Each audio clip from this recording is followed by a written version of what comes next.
Welcome to Our Girl Relationships. We talk about the problems people face in their day to day lives. Let's start with the video. I'm engaged to a guy who has a significant age gap from me. He's younger than me by 7 years. Before anyone bats their eyes on this, I would like to remind everyone that we are both consenting adults in our 20s, so no need to put that she groomed him tag on this. And remember, generally, not every age gap relationship ends up with ugly separation. Some of us are genuinely happy and wouldn't trade it for anything else. Now we can start with the incident that I want to talk about. When I was 22, I made a rash decision of getting married to my then boyfriend. He was an addict and was really abusive. He isolated me and kept on inflicting a lot of abuse onto me, and I didn't take any step to get out of that marriage because I had nowhere to go and I was madly in love with him. Before I could get out of that marriage, he himself left me for some woman, and I sort of deserved it because our relationship also started when he cheated on his then girlfriend with me.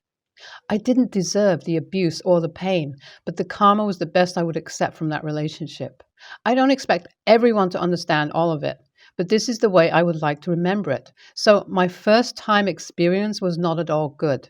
Then the aftermath of those shattered feelings came with commitment issues, trust issues, addiction to alcohol, drugs, cigarettes, and weed. My marriage lasted for almost a year. Then it took me 3 years more to be back on track and get my life together. It still is messed up on many ends, but it has been easier for me to handle it now because I have my fiance by my side. He understands my past and accepts me for everything that I have gone through and is also really proud of me for not giving up. I am not the most feminine woman ever. I have really short hair like boys, and I'm covered in tattoos like the scary ones. So I'm used to being judged based on my looks, but he sees me for who I really am, and that is the biggest reason I think he is the one.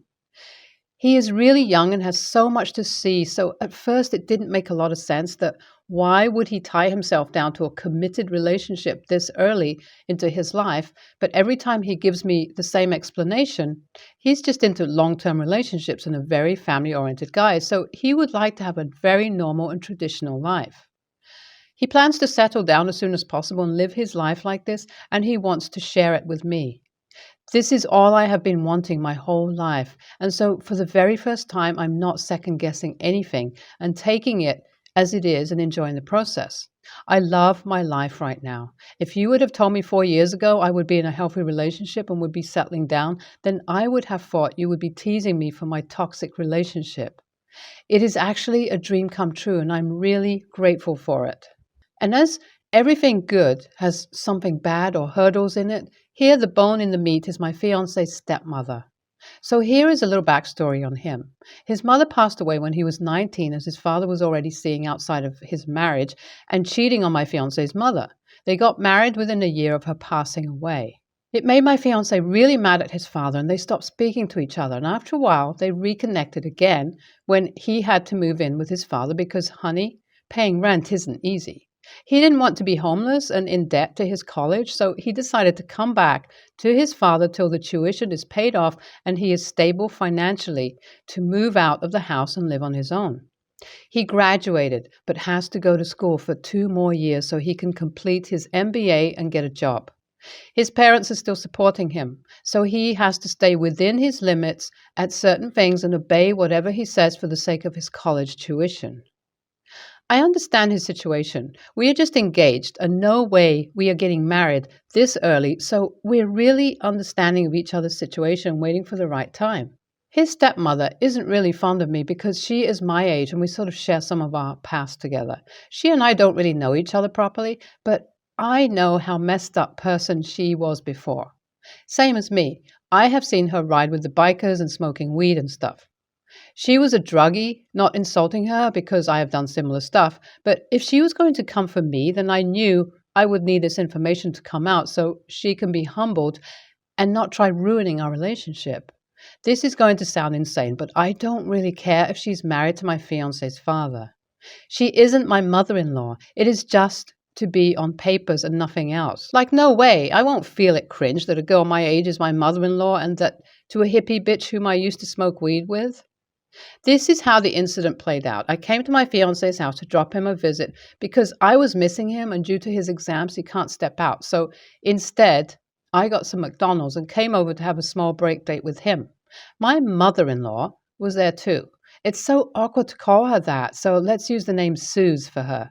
So Suze was also at home at that moment, and while we decided to stay in to eat and hang in, she kept on insisting that we come and sit at the living room because she wanted us to be comfortable in the house and not feel like we have to hide something. As she claimed, she isn't a judgmental person. She was all dressed up, so we thought she will leave sooner. So after she kept on insisting, we just took our food and started talking, sitting in the living room. 5 minutes in, she comes and sits with us. She starts asking me about how I've been and stuff. There are some parts of me that I haven't made peace with yet, and my fiance knows that too. He knows that there are things which have been really hard for me to deal with, that I would never want to speak about. I get really scared when someone brings that stuff up, and here too, I'm not comfortable to share because I will get triggered definitely, and we don't want that. I'm really scared when it comes down to my past at certain places. She tells my fiance that how he should be careful and run a check on me before we actually settle down married because I used to have different taste in men. She laughs at this and then goes on talking about how he should make sure I'm over it or not because I used to be crazy enough to steal someone's man. I might do the same when I find someone better this time. I got really mad at her and clapped back, saying it was okay, and he can rest assured if a team player like her can marry someone and be respected enough to be someone's mother, then so can I. I mean, don't you call a woman who sleeps around a team player? She got really mad at me and left. I was really hurt by the comments she made and I started crying. My fiance consoled me and wanted to start an argument with Suze, but I stopped him. I have no idea how to deal with this situation. I don't want to be around these people. And I can't run because my fiance still lives with them and they pay for his tuition. They can't be thrown out of our life, and I don't think I can pay for his tuition because that crap costs really too much.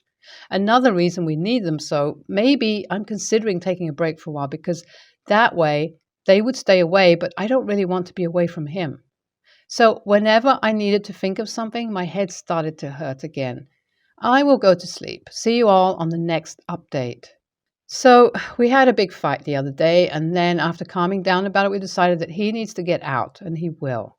He said that he will get 1 or 2 jobs or maybe even get a proper job with the graduation degree he has and then pay for his college himself. And meanwhile, I will take care of his living expenses. I have my own house and I can make up for the daily expenses. And he said he was cool with this idea. And the thing is, he just has a month in his exams. And then after this year, the tuition will decrease by a lot. So we bear their presence for a month and maybe focus on ourselves more for a month so we can make sure we don't forget ourselves in loving each other. So for now, he will take up a job and start making some money for himself so he can pay for himself and not be dependent on his father. Then we can cut them off too.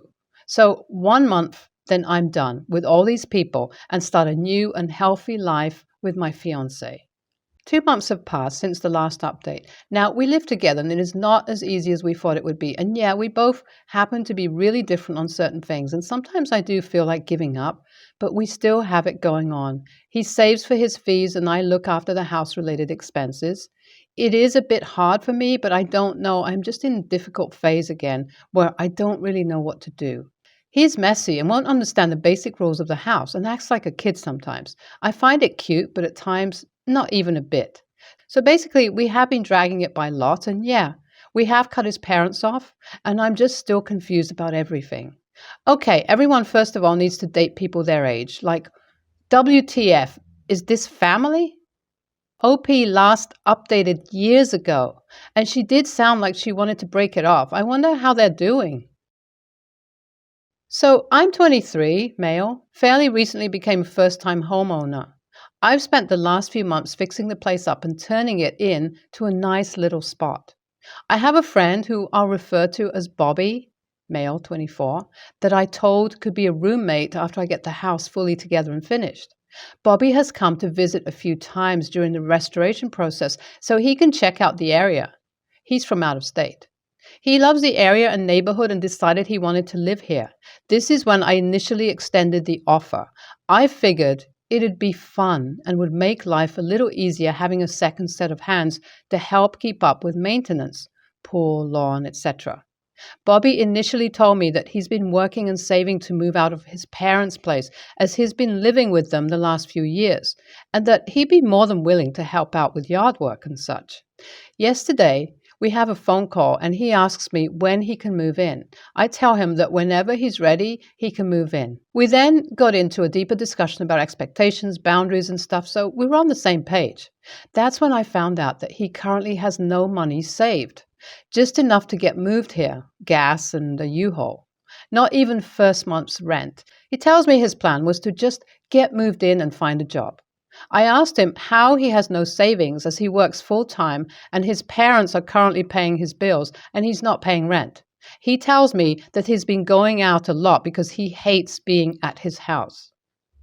I then told him that I'd feel more comfortable if he had at least a month rent bills saved before he moved in, because in my old apartment I had a friend move in under similar circumstances and he ended up just freeloading for 3 months. Bobby then gets a defensive tone and says, "So you didn't want a friend moving in, you just wanted someone to help pay your mortgage." I then told him, "I love you and you're always welcome in my home, but you can't live here until you do some growing up." I haven't spoken with him since, but a mutual friend of ours reached out and said I was being too harsh on him and should cut him a break.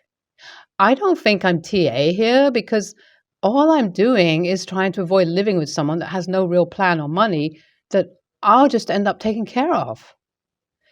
NTA, I've encountered this breed before. Bobby says, "You don't want a friend moving in, you just wanted someone to help pay your mortgage."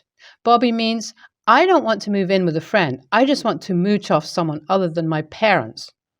Your mutual friend is perfectly capable of cutting Bobby a break on their own.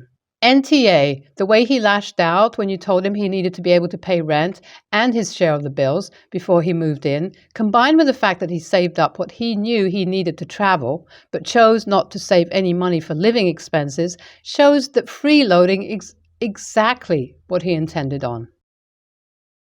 I'm a 30-year-old female and don't have a very good relationship with my mom, 55. She's a vain, superficial, materialistic person. I honestly can't understand what my dad, 62, sees in her. I can tell you the exact moment I stopped caring about mom. It was when I was around 13, I had gotten into a horrible accident, and when I was riding my bike and an irresponsible driver hit me. Thankfully, I survived, but my face had a large scar and it would take cosmetic surgery to fix. As soon as I had recovered, my mom started pushing hard for the cosmetic surgery, but I was just too anxious to go back to hospital.